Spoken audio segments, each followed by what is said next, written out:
দেশে বন্দী যত গৌর ভক্ত গণী। হরে কৃষ্ণ কৃষ্ণ কৃষ্ণ হরে হরে, হরে রাম রাম রাম হরে হরে। হরে কৃষ্ণ কৃষ্ণ কৃষ্ণ হরে হরে, হরে রাম রাম রাম হরে হরে। হরে কৃষ্ণ কৃষ্ণ কৃষ্ণ হরে হরে, হরে রাম রাম রাম হরে হরে।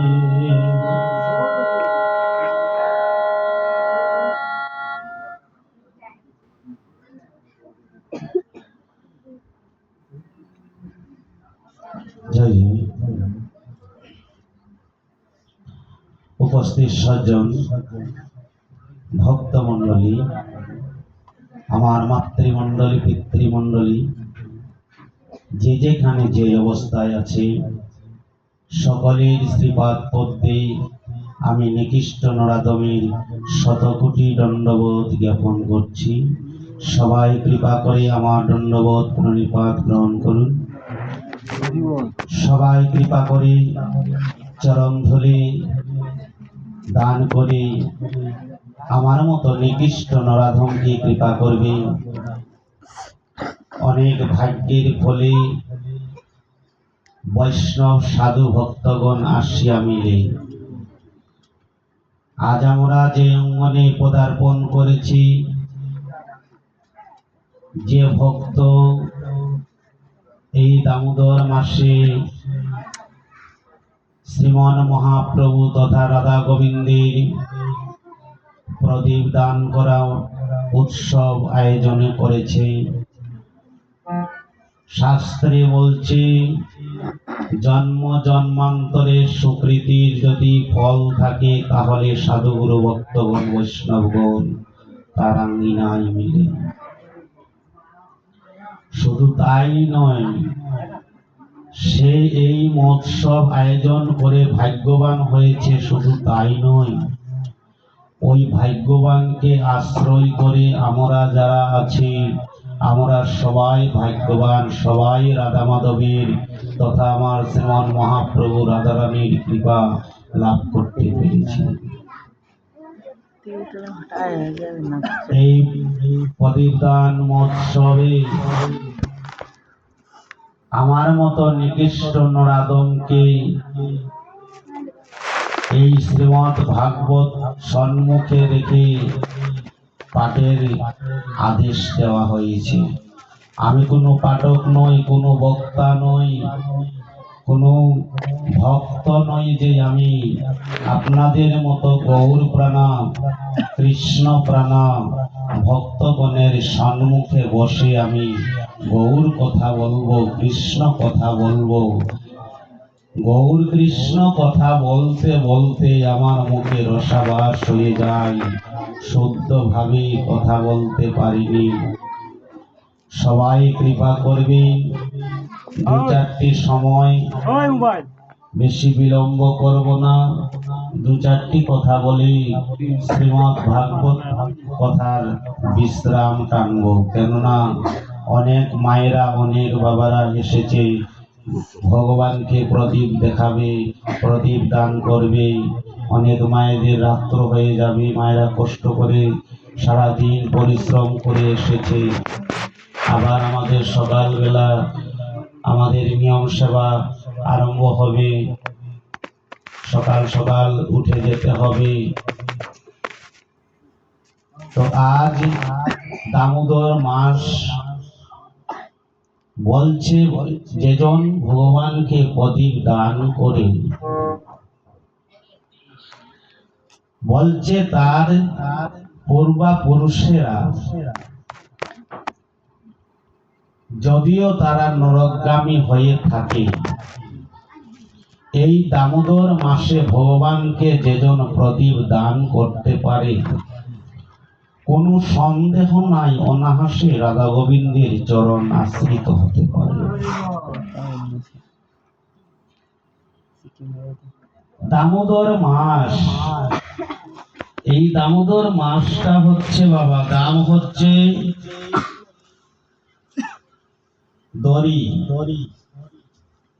আর উদর হচ্ছে পেট। এই দড়ি দিয়ে ভগবানকে মা যশোদা এই দামোদর মাসে বাৎসল্য প্রেমে বন্ধন করেছিল। কেন বাৎসল্য প্রেমের বন্ধনটা হচ্ছে খুব গাঢ় প্রেম। প্রেমের মধ্যে 5টি প্রেম আছে: শান্ত, দাস্য, সাক্ষ্য, বাৎসল্য, মধুর। এই পঞ্চ প্রেমের মধ্যে 4টি প্রেম ছিল মা যশোদার কাছে। যশোদার কাছে ছিল 4টি প্রেম: শান্ত, দাস্য, সাক্ষ্য, বাৎসল্য। ভগবানকে মা বাৎসল্য প্রেমে বন্ধন করেছিল। সেই বাৎসল্য প্রেমটা হচ্ছে বাবা আত্রেন্দ্রিয় প্রীতিবাঞ্ছা, তারে বলে কাম। কৃষ্ণ ইন্দ্রিয় প্রীতিবাঞ্ছা, ধরে প্রেম নাম।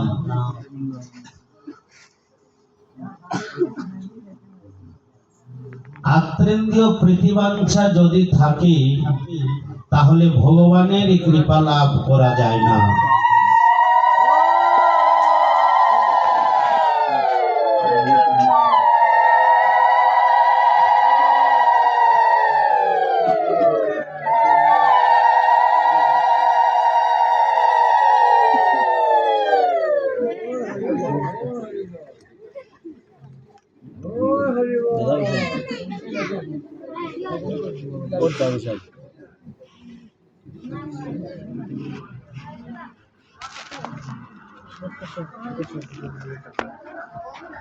এই দামোদর মাসে ভগবান ব্রজের ব্রজঙ্গনা গোপীগণের ঘরে ঘরে গিয়ে প্রতিদিন ননি চুরি করে খেত। ব্রজের ব্রজঙ্গনা গোপীগণ এবং ব্রজের ব্রজঙ্গনা যারা ছিল সবাই এসে মা যশোদার কাছে নালিশ দিত, বিচার দিত।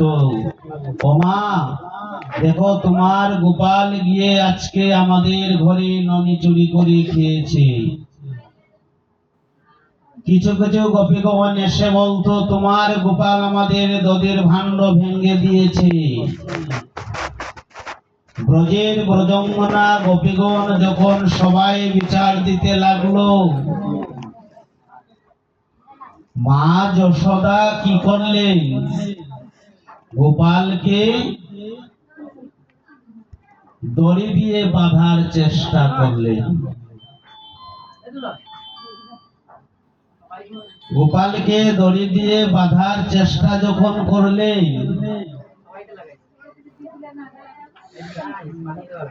কিসের সাথে বাঁধবে? উৎকলের সাথে। দুষ্ট গোপাল, তুমি প্রতিদিন প্রভাত বেলা ব্রজগোপীদের ঘরে ঘরে গিয়ে তুমি স্বর্ণমণি চুরি করে খাও। এই নন্দালয়ের মধ্যে, এই বৃন্দাবনের মধ্যে নবলক্ষ ধেনু, যার অঙ্গনে নবলক্ষ ধেনু দহন করে মা যশোদা দধি মন্থন করে দধির ভাণ্ড সারি সারি করে সাজিয়ে রাখে। কেননা মা যশোদার আর্য দেবতা হচ্ছে নারায়ণ। নারায়ণকে দধি দিয়ে তারপরে ওই দধি আমার গোপাল খাবে। আমার ঘরে এত তো দধি মন্থন করা থাকা সত্ত্বেও তুমি কেন ব্রজগোপীদের ঘরে ঘরে গিয়ে ননি চুরি করে খাও? প্রতিটা দিন ব্রজগোপীরা এসে আমাকে নালিশ করে, আজকে আর তোমাকে ছাড়বো না। কি করলেন? ওই উৎকল এনে আর মানন্দ রানী গোপালকে বাঁধার চেষ্টা করছেন। যে নাকি এই বিশ্ব ব্রহ্মাণ্ডকে বাঁধতে পারে তাকে কি কখনো বাঁধা যায় গো? কিন্তু বাৎসল্য প্রেমটা তো হচ্ছে গাঢ় প্রেম।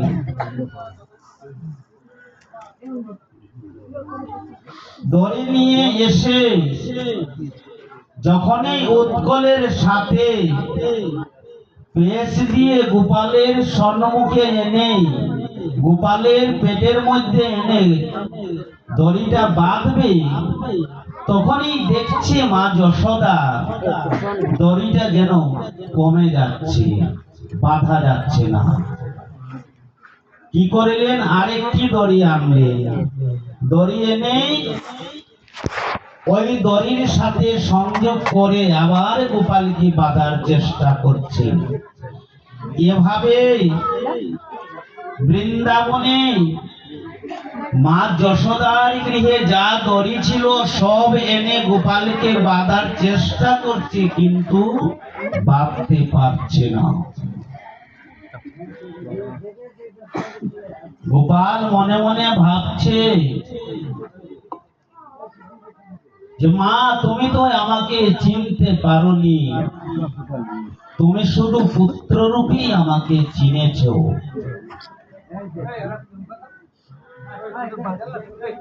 তুমি কি জানো মা, আমার আরেক নাম হচ্ছে ঈশ্বর পরমা কৃষ্ণ সচিতা আনন্দ বিগ্রহ, অনাদি আদি গোবিন্দ, সর্ব কারণের কারণ। ও মা, এই বিশ্ব ব্রহ্মাণ্ড মাঝে সর্ব কারণের কারণ হচ্ছে আমার মধ্যে, আর তুমি এসেছো ধরে নিয়ে আমাকে বাঁধতে। দেখছি মা নন্দ রানী খুব ক্লান্ত হয়ে যাচ্ছে, কিন্তু গোপালকে আর বাঁধতে পারছে না। যখন গোপালকে বাঁধতে পারছে না, ব্রজগোপীদেরকে ডেকে বলছে, ওগো ব্রজগোপীগণ, তোমাদের গৃহে যা দড়ি আছে সব তোমরা নিয়ে এসো, আজ গোপালকে বেঁধে রাখো। ব্রজগোপীগণ মনে মনে ভাবছে খুব ভালো হবে, তোমার চূড়া গোপালকে বাঁধবে, খুব ভালো হবে। তোমার গোপালকে যদি বেঁধে রাখো তাহলে আমাদের সরলমণি গুলো বাঁচবে। তোমার গোপালের জন্য আমরা আমাদের দেবতাকে সরলমণি দিতে পারিনি।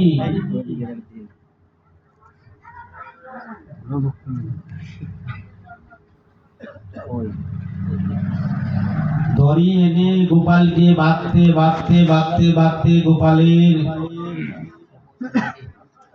উদর থেকে পা পর্যন্ত বেঁধেছে, কিন্তু বাধা আর পড়ছে না। দেখেন মায়েদের কাছে বাৎসল্য প্রেমটা কত বড় গাঢ় হয়ে যায়। তাহলে বেঁধেছিলেন কি দিয়ে? আমাদের মায়েদের আগে দেখতাম আমার দিদিরা মায়েরা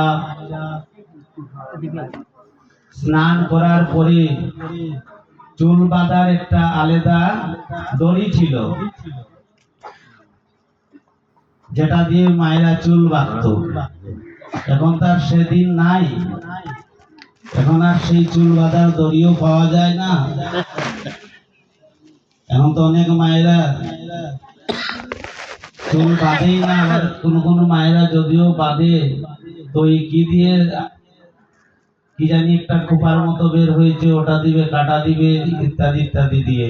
তবে আগেকার মায়েরা চুল বাঁধত। ওই যে আমার দিদিরা আছে যারা এখানে বয়স্ক আছে, ওনারা বলতে পারবেন, কি অন্যান্য মায়েরাও বলতে পারবে, ওই চুল বাঁধার দড়ি দিয়ে যখন দড়ি দিয়ে বাঁধতে বাঁধতে বাঁধতে বাঁধতে যখন আর পারছে না, তখন মা করলেন কি, খোপা থেকে তার ওই চুল বাঁধা দড়িটা খুললেন। খুলে যখনই ওই দড়ির সাথে সংযোগ করে যখনই বেঁধেছে, গোপাল বাধা পড়ে গিয়েছে।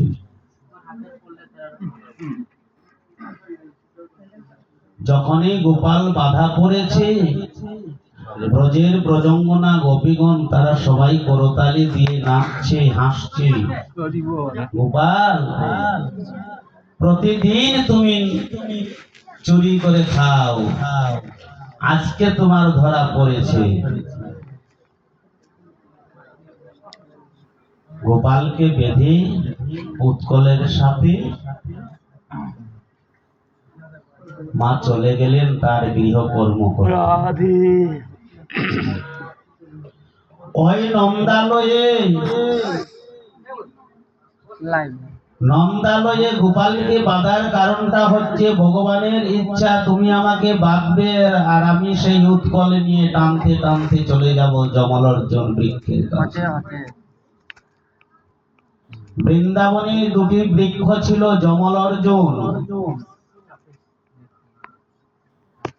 তারা পূর্বজন্মে মনুষ্য রূপে জন্ম নিয়েছিল। তাদের নাম ছিল নলকুবের আর মণিগ্রীব। তারা সরোবরের মধ্যে, সরোবর বুঝেন তো মায়েরা? সরোবর হচ্ছে জলাশয়, পুকুর ঘাট বা জল, যেখানে জল মায়েরা বাবারা যেখানে স্নান করা হয় এটাকে বলা হয় সরোবর। তো সরোবরে ওই নলকুবের আর মণিগ্রীব স্নান করছে। ভগবান জন্মের আগের কথা।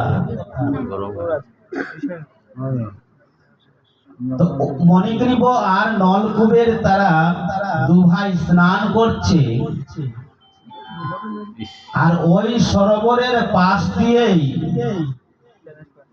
দেবশ্রী নারদ বীণা বাজিয়ে মধুর স্বরে নাম করতে করতে ছুটে চলেছে।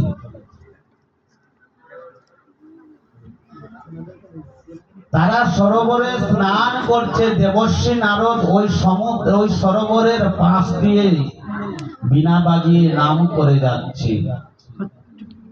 দেবশ্রী নারদকে দেখে তারা প্রণাম জানালেন না, সম্বোধন করলেন না, সম্মান করলেন না। তাকে দেখে তারা দাঁড়িয়ে রয়েছে। দেবশ্রী নারদ এতে খুব ক্রোধান্বিত হয়েছে। মায়েরা কথা বলবেন।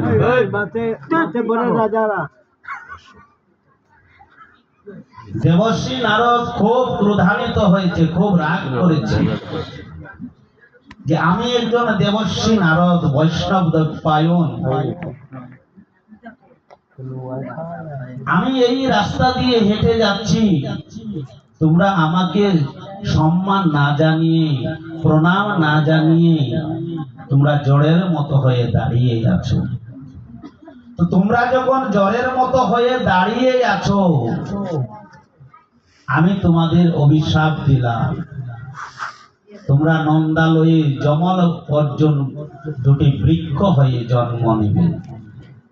যেভাবে বৃক্ষর মতো হয়ে দাঁড়িয়ে আছো, ওই বৃক্ষ হয়েই তোমাদের জন্মটা হবে।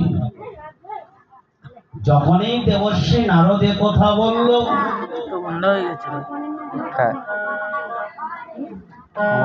দেবশ্রী নারদীর কথা শুনে ওই নলকুবের আর মণিগ্রীব দুটি ভাই তারা সরোবর থেকে উঠে এসে দেবশ্রী নারদের দুটি চরণে ধরে কাঁদছে, বলছে প্রভু আমাদের অপরাধ হয়েছে, তুমি এই রাস্তা দিয়ে চলে যাচ্ছ, তোমাকে দেখে সম্মান না করে আমরা জোরের মতো দাঁড়িয়ে আছি, তাতে আমাদের অপরাধ হয়েছে। তবে প্রভু তুমি কৃপা করি, তুমি যে আমাদেরকে অভিশাপ দিলে যে আমরা বৃক্ষ হয়ে জন্ম নিব, কৃপা করি তোমার অভিশাপ তুমি ফিরিয়ে দাও।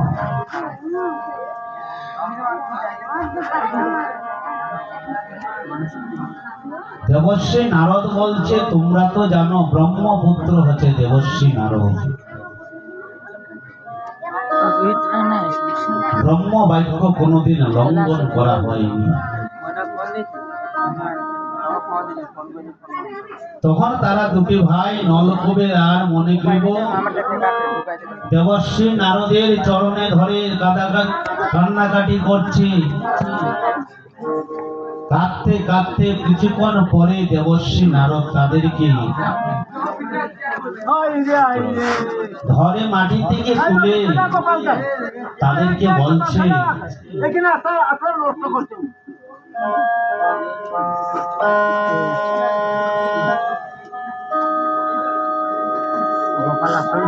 মণিগ্রীব আর নলকুবের যখন কাঁদছে চরণে ধরে যে আমাদের মুক্তির উপায় বলে দাও। আমরা কিছু ভোট দিয়ে এইভাবে আসবার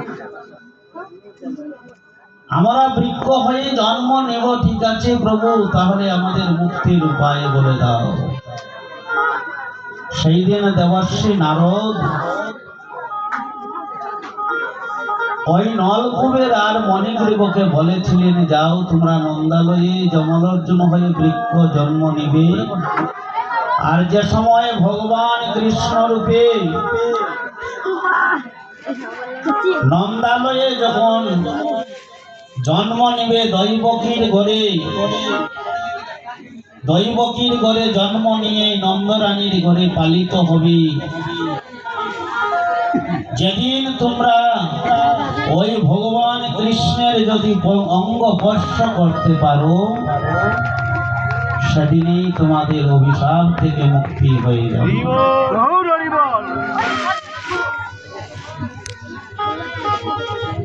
ব্রহ্ম বাক্য তো আর লঙ্ঘন হবে না। ভগবান মনে মনে ভাবছে,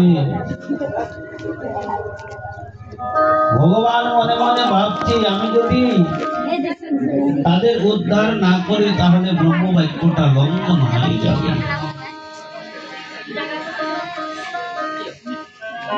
ওই নন্দালয়ে যখন মা যশোদা উৎকলের সাথে গোপালকে বাঁধল,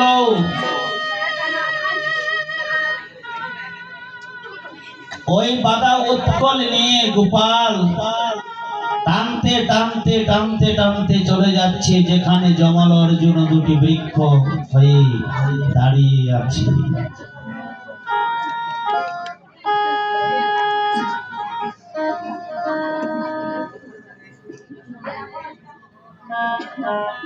টানতে টানতে যখন যমল অর্জুনের কাছে গিয়েছে, যমল অর্জুনের অঙ্গ স্পর্শ করার সাথে সাথে ওই যমল অর্জুন দুটি বৃক্ষ রূপ ত্যাগ করে তারা পূর্বের রূপে রূপান্তরিত হলো।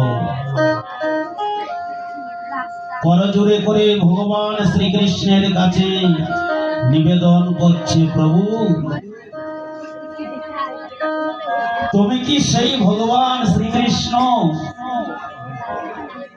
দেবশ্রী নারদ যার কথা বলেছিল অঙ্গ স্পর্শ করলে আমাদের মুক্তি হয়ে যাবে?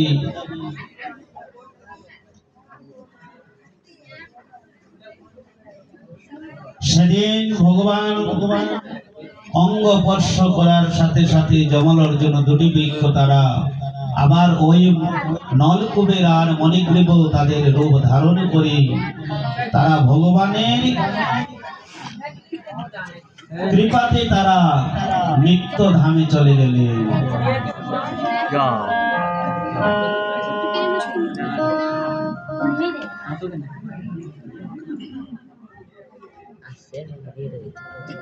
আমাদের 12টি মাস চলে যায়, হেলাই হেলাই চলে যায়, কিন্তু এই 12 মাসের মধ্যে এই আমাদের 11টা মাস চলে যায় হেলাই হেলাই। আর এই দামোদর মাসটা হচ্ছে, কার্তিক মাসটা হচ্ছে দামোদর মাস। এই দামোদর মাসে যেজন ভগবানকে ভজন করে, ভগবানের নাম জপ করে, ভগবানকে প্রদীপ দান করে, ভগবান বলছে ওই 11 মাসের কর্মের ফল 1 মাসেতেই হয়ে যায়।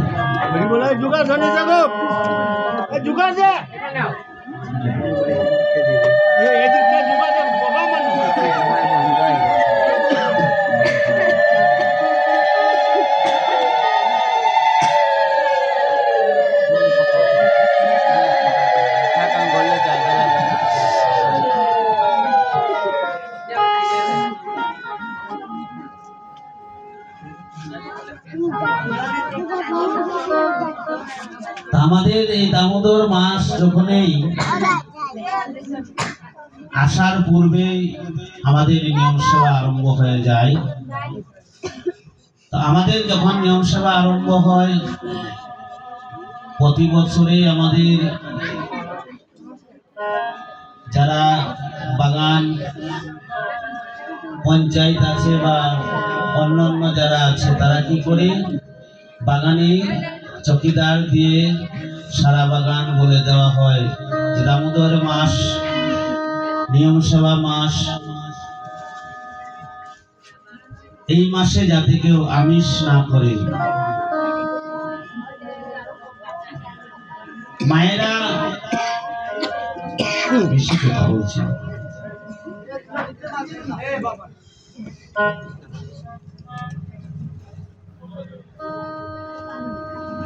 মায়েরা কতজনে দামোদর ব্রত পালন করছেন দেখি সবাই হাত তুলো তো। যারা করেন নাই এখানে শরমের কিছু, লজ্জার কিছু নেই। করেন নাই, আগামীতে করবেন। একাদশী কারা কারা করে? বাবা, অনেক মায়েরা বাবারা দেখা যাচ্ছে।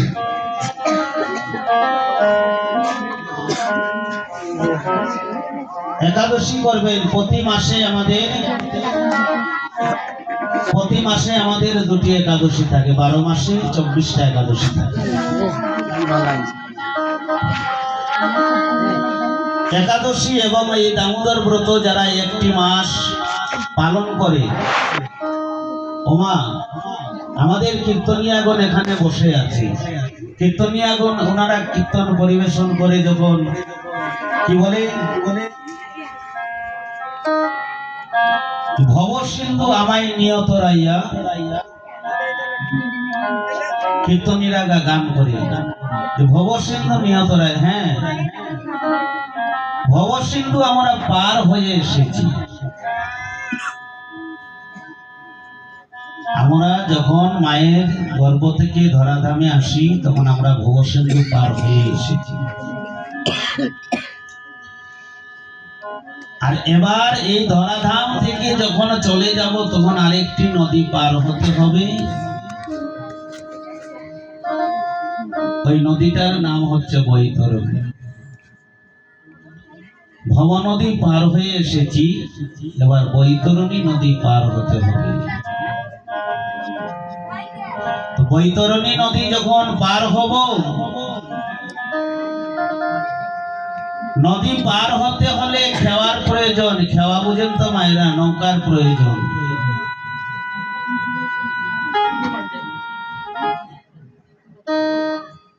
ওই নদীটা পার হতে হলে নৌকার প্রয়োজন।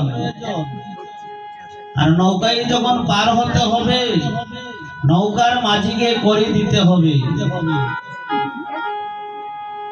টাকা ছাড়া কি নৌকার মাঝি নদী পার করবে গো? করবে না। তাহলে যখন ওই নদী পার হতে হবে, আমাদের নৌকার প্রয়োজন, করির প্রয়োজন। বলেন তো আমাদের এই ভব নদীর নৌকাকে?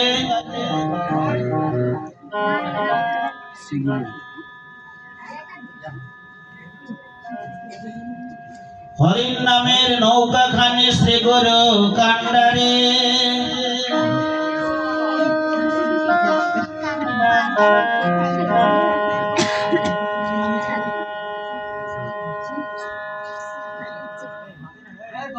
আমরা তো সবাই দয়াল গুরুদেবের কাছে গেছি। গুরুদেবের কাছে যখন যাই, গুরুদেবের কাছে দীক্ষা নেই। গুরুদেব সবাইকে দীক্ষা দেয়, কিন্তু দীক্ষা নেওয়ার পরে গুরুদেবের সাথে আর সম্বন্ধ থাকে না। আমরা কখনো গুরুদেবের কাছে গিয়ে বলি না যে গুরুদেব, আমরা তো দীক্ষা নিলাম, আমাদের তিলক সন্ধ্যার কি আপনি বলে দিবেন? হ্যাঁ, আমরা জানি নিত্যকর্ম মানুষ, ভগবান বলছে নিত্যকর্ম আমরা করি। ভগবান বলছে তুমি আমাকে সব সময় ডাকো না, কেননা ভগবানকে ডাকারও একটি সময় আছে। সে সময়টা হলো ত্রিকাল সময়। ত্রিকাল সময়টা হচ্ছে সন্ধ্যার সময়। গৃহকর্ম সমাপন করে স্নানাগ্নি করে যার যার ঠাকুর ঘর আছে, যার নেই, ঠাকুর ঘরের সম্মুখে একটি আচমনী পাত্র নিয়ে আচমন করে এক গ্লাস জল, ফল ফুট, নৈবেদ্য ইত্যাদি কিছু দেওয়ার প্রয়োজন নয়। এক গ্লাস জল আর একটি তুলসী পত্র, একটি আগরবাতি জ্বালিয়ে ভগবানকে যদি অর্চনা করা যায়, শ্রী চৈতন্য চরিতামৃতে কবিরাজ গোস্বামী বৈষ্ণব তিলকুল চূড়ামণি শ্রী শ্রী কৃষ্ণদাস চৈতন্য চরিতামৃতে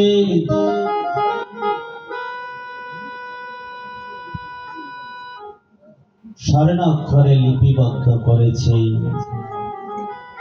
জল তুলসীর সমঘরে নাহি কোনো ধন, আত্মা বিক্রি করি করে ঋণের সুধ। বলছে অহে কলিহত জীব, তোমরা ফল ফুট নৈবেদ্য অন্ন ব্যঞ্জন করে আমাকে দেওয়ার কোনো প্রয়োজন নাই। তোমরা কি দিবে? আমাকে দেওয়ার মতো তোমাদের কি আছে? বলেন তো মায়েরা, বাবারা, এই বিশ্ব ব্রহ্মাণ্ড মাঝে ভগবানকে দেওয়ার মতো আমাদের কি আছে? কি আছে আমাদের দেওয়ার মতো? ফল ফুট নৈবেদ্য এগুলা কি আমরা বানাই? এগুলো তো ভগবানই সৃষ্টি করেছে। গঙ্গার জল, তুলসী পত্র, সেটাও তো ভগবানই সৃষ্টি করেছে। তাহলে আমরা ভগবানকে দেওয়ার মতো আমাদের কি আছে?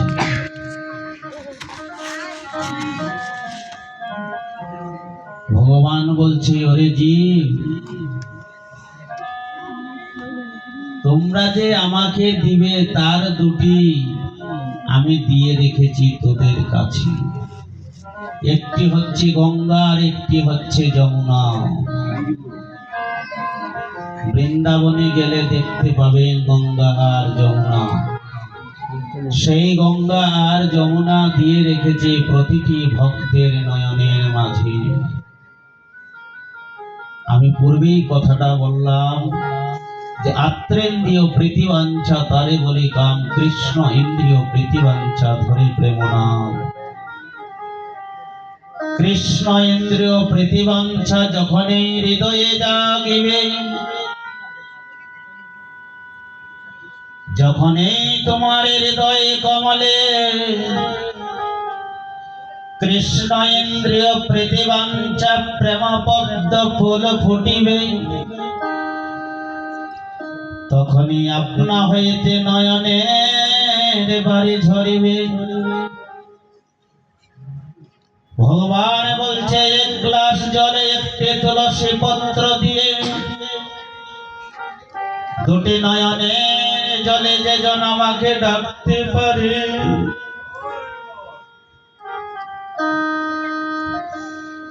সেই ভক্তের ঋণ শোধ করার জন্য আমি ভক্ত বৎসল ভগবান তার কাছে চিরজনমের মতো বিকি হয়ে যায়। জল তুলসী সম ঘরে নাই কোন ধন, আত্মা বিক্রি করে করে ঋণের সুধন।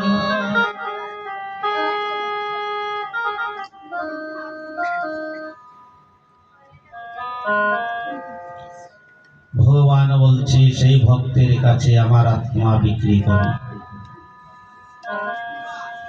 আবার বলছে জল তুলসী তারে দেই যেই জল, তার ঋণ শোধিতে প্রভু আমার করেন চিন্তন। কিন্তু আমরা কলি হত যে বহু ভাগ্যের ফলে এসেছিলাম ভজন করব বলে, ভজন করিব বলে এসেছিলাম। সপ্তম মাসের অষ্টম দিবসে ভগবানকে কথা দিয়েছিলাম মায়ের গর্ভে, প্রভু ভাই আমি ধরাধামে গিয়ে তোমার ছাড়াই আমি আর কিছুই চাইব না,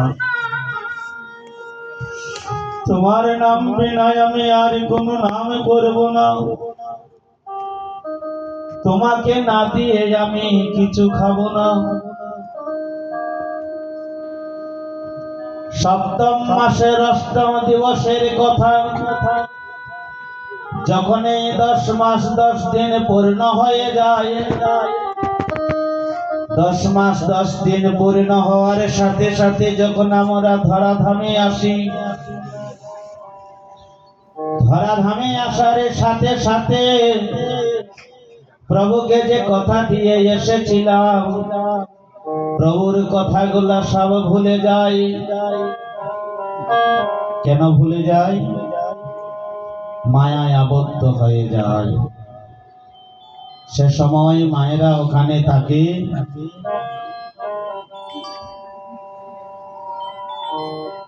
মায়েরা যারা থাকে তাড়াতাড়ি করে আমাকে ধৌত করে শুকনো কাপড়ে মুড়িয়ে মায়ের স্তন ধরিয়ে দেয়। এখান থেকেই আমাদের মায়াটা জন্মে যায়। যখনই স্তন ধরিয়ে দেই, একটি স্তন পান করি, একটি স্তন হাত দিয়ে আড়াল করে রাখি। ভগবানকে যে কথা দিয়ে এসেছিলাম তোমাকে না দিয়ে খাবো না, ওই কথা স্মরণ হয়ে যায়। ভগবান যদি এসে মায়ের স্তন পান করে চলে যায়, তাহলে তো আমার পেট ভরবে না, আমার উদর পরিপূর্ণ হবে না। তাই একটি স্তন পান করি আর একটি স্তনকে না দিয়ে আড়াল করে রাখি। ভবে আর হবে না মানব জনম, ভাঙলে মাথা পাশানে, এই তো জনম আমাদের শেষের জনম। ওই মায়ের গর্ভে বলেছিলাম কৃষ্ণ ভজন করব, গৌর ভজন করব, গৌর ভজন করব বলতে বলতে মাথার কালো চুল সাদা হয়ে গেল, কিন্তু আমার আর কৃষ্ণ ভজন হলো না।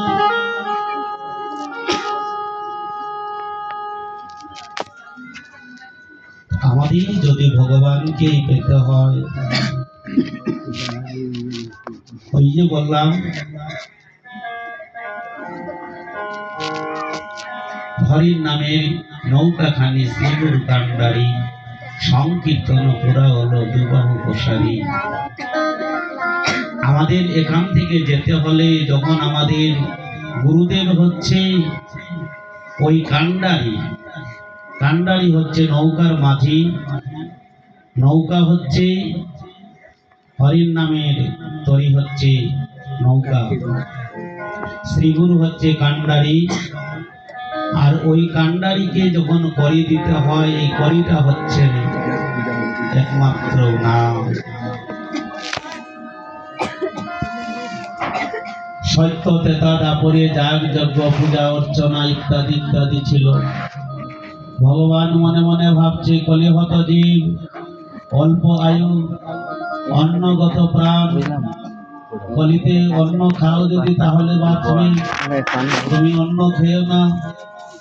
রাত্রে অন্ন খেয়ে না, দুপুরে অন্ন খেয়ে না, বিকাল হতে হতে দেখবে তোমার শরীরটা কাঁপছে, হাত পা টানছে। তাই বলছে কলিহত জীব অন্নগত প্রাণ। আমরা কি কখনো ভগবানকে কথা বলি, ও ভগবান আমরা তো এসেছি পৃথিবীতে, আবার চলে যেতে হবে, যখন চলেই যাব, আমাদেরকে এই ভবন সংসারে আর পাঠিও না। আর যদিও পাঠাতে হয় তাহলে এমন ভাবে পাঠাবে যাতে তোমার সাধুগুরু বৈষ্ণব গণের সঙ্গ করতে পারি। সে কথা বলেছিলেন নরোত্তম দাস ঠাকুর মহাশয়, যে যার জন্ম হয়েছিল আমাদের বাংলাদেশের রাজশাহী জেলাতে। নরোত্তম দাস ঠাকুর মহাশয় রাত্রি যখন নিদ্রায় গিয়েছে, স্বপ্ন যুগে মহাপ্রভু তাকে জিজ্ঞাসা করছে, অরে নরোত্তম, তুমি তো একদিন চলেই যাবে, একদিন তুমি মরে যাবে, তাহলে তুমি মরার পরে তুমি কি জন্ম নিতে চাও? নরোত্তম বলছে, প্রভু তুমি যদি আমাকে জন্ম দিতে হয় তাহলে এমন ভাবে জন্ম দিও যাতে আমি সাধুগুরু বৈষ্ণব গণের অঙ্গ স্পর্শ করতে পারি। মহাপ্রভু বললেন, বল নরোত্তম তোর ইচ্ছা কি? নরোত্তম স্বপ্ন যুগে মহাপ্রভুকে বলছে, প্রভু এবার যদি তুমি আমাকে জন্ম দিতে হয় তাহলে ওই যমুনার তটে তুমি আমাকে মীন রূপে জন্মটা দিও। মীন বুঝেন তো মায়েরা? মাছ। মীন হচ্ছে মাছ। মহাপ্রভু জিজ্ঞাসা করছে, নরোত্তম জলের মধ্যে এত কিছু থাকা সত্ত্বে তুমি মীন হয়ে জন্ম নিবে কেন? তোমার এই বাসনা কেন জাগলো?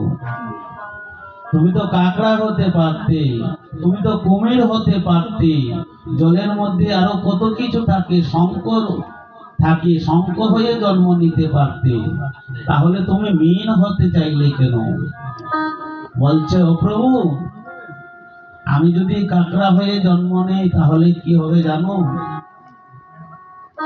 সব সময় ওই কাদামাটি খেয়ে আর গাধার মতো শুয়ে থাকবো গর্তের মধ্যে, তোমার ভক্তগণের অঙ্গ স্পর্শ করতে পারবো না। যদি কুমির হয়ে জন্ম নেই তাহলে আমি হিংস্র প্রাণী হব, জলের মধ্যে যেই নামবে তাকেই ধরে খেয়ে ফেলবো, তাহলে তো তোমার ভক্ত সঙ্গ করতে পারলাম না। মহাপ্রভু অন্তর্যামী, সে তো জানছি যে মীন হলে কি হবে। জিজ্ঞাসা করছে, তাহলে মীন হয়ে তুমি কি করে ভক্ত সঙ্গ করবে?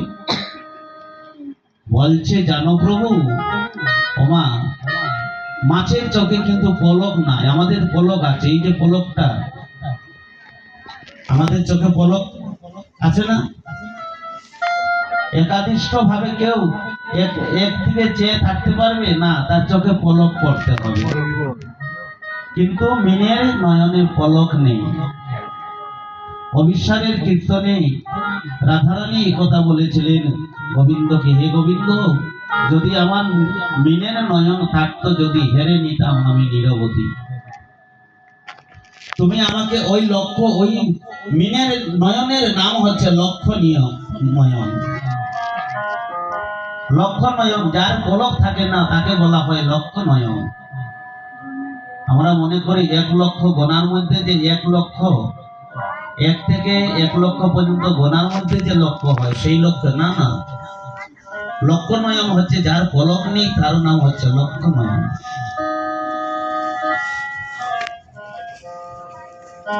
নরোত্তম তুমি মীন হয়ে কেন জন্ম নিবে?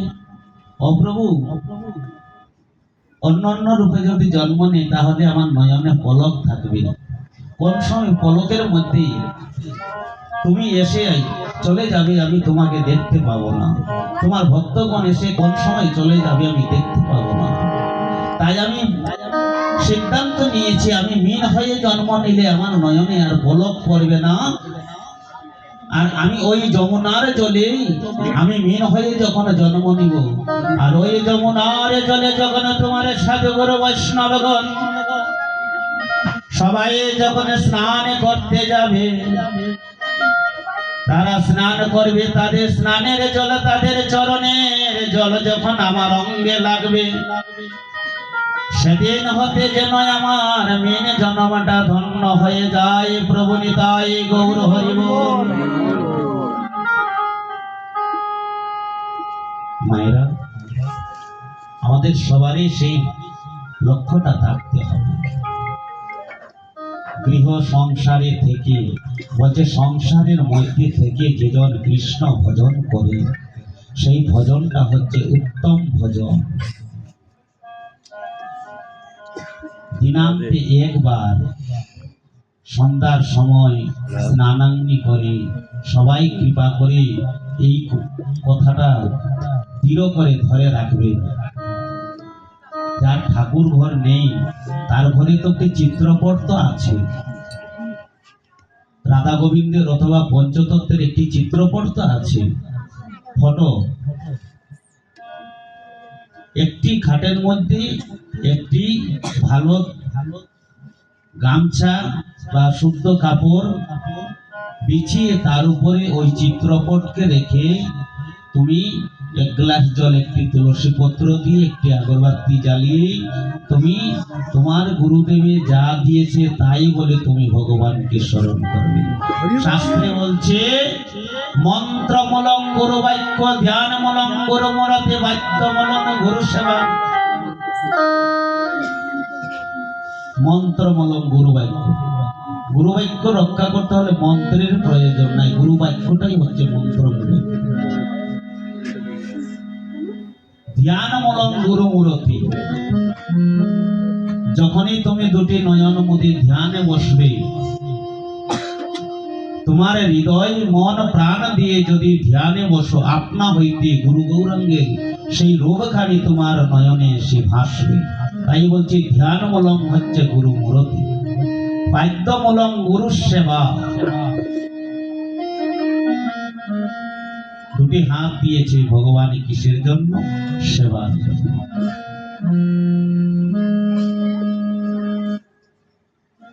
স্বজন মণ্ডলী, আমি আর বিলম্ব করছি না, আমি এখানেই আলোচনা সমাপন করব, পাঠের বিশ্রাম নেব, আমাদের প্রদীপ দেখানো হবে।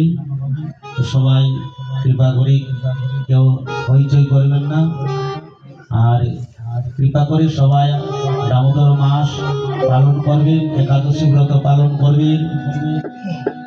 আর প্রভাত বেলা সবাই কৃপা করে মন্দিরে যাবেন। মন্দিরে গেলে কি হয়? মন্দির বলছে মন্দির, অর্থাৎ মন্দির কোথায়? মন্দির তো নিজের কাছেও আছে বাবা। মনকে দৃঢ় করে ধরাটাই হচ্ছে মন্দির।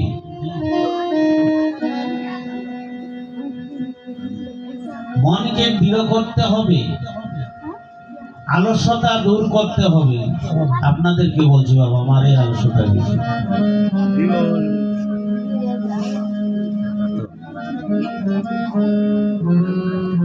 আলস্যতা হচ্ছে দারিদ্র্যের লক্ষণ। আলস্যতা করবে না। সবাই কৃপা করে মন্দিরে যাবেন, গিয়ে ভক্ত সঙ্গ করবেন। এই যে কথা বলছি শেষ করে দেবো, কিন্তু কথাটা আবার চলে আসছে। এই যে ভক্ত সঙ্গ করলে কি হয়? ভক্ত সঙ্গ করলে কি হয়? আমরা রাস্তার মধ্যে হেঁটে যাই না, রাস্তার মধ্যে অনেক নুড়ি পড়ে থাকে না? নুড়ি বুঝেন তো? নুড়ি হচ্ছে পাথর। রাস্তার মধ্যে পাথর পড়ে থাকে, কিন্তু আমরা সেই পাথরকেও কোন সময় তার উপরে পা দিয়ে হেঁটে যাই। শাস্ত্রে বলছে রাস্তার মধ্যে হেঁটে যায়, অনেক নড়ি পড়ে থাকে, কিন্তু কোন নড়ির মধ্যে যে নারায়ণ বিরাজ করছে আমরা কি কখনো জানি গো? জানি না।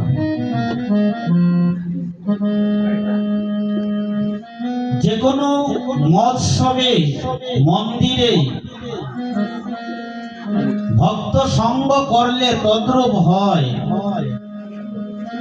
এই যে এখানে এতজন ভক্তরা বসে আছে, এতজন ভক্তের মধ্যে কোন রূপে ভগবান কার কাছে বিরাজ আছে আমরা কি জানি? তো বলছে গুরু কৃপা যদি হয়ে যায়, ভক্ত সঙ্গ করতে করতে ভগবানের সঙ্গ হয়ে যায়। প্রেম সে বলো রাধে রাধে।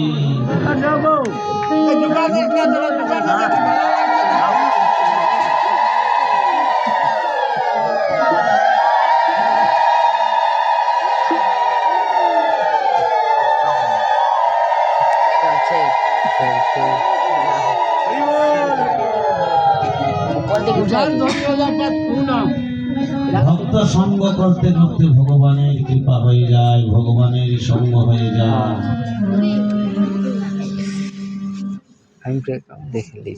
সবাই করজোড়ে করে সবাই গীতার দুর্য নামগুলা স্মরণ করি। বলুন সবাই, গঙ্গা গীতা, সাবিত্রী সীতা, সত্য প্রতিব্রতা, ব্রহ্মবলী ব্রহ্মবিদ্যা, ত্রিসন্ধ্যা মুক্তিগৃহিণী, অর্ধমাত্রা চিদানন্দ, ভবগ্নি ভ্রান্তি নাশিনী, বেদোত্তৈ পরমানন্দ, তথাত্ম জ্ঞান মঞ্জুরি। ওম নমো ভগবতে বাসুদেবায়।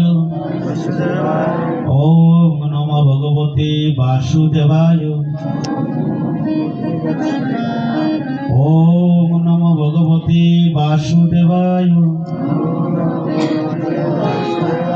ওম শান্তি, ওম শান্তি, ওম শান্তি, ওম সিদ্ধি, ওম সিদ্ধি, ওম সিদ্ধি, সর্ব কাজে সিদ্ধি। হরে কৃষ্ণ কৃষ্ণ কৃষ্ণ হরে হরে, হরে রাম রাম রাম হরে হরে, হরে কৃষ্ণ কৃষ্ণ কৃষ্ণ হরে হরে, হরে রাম রাম রাম হরে হরে। জয় জয় শ্রীকৃষ্ণ চৈতন্য প্রভু নিত্যানন্দ, শ্রী অদ্বৈত গদাধর শিবাসাদি গৌরভক্ত বৃন্দ। হরে কৃষ্ণ কৃষ্ণ কৃষ্ণ হরে হরে, হরে রাম রাম রাম হরে হরে। স্বজন মণ্ডলী,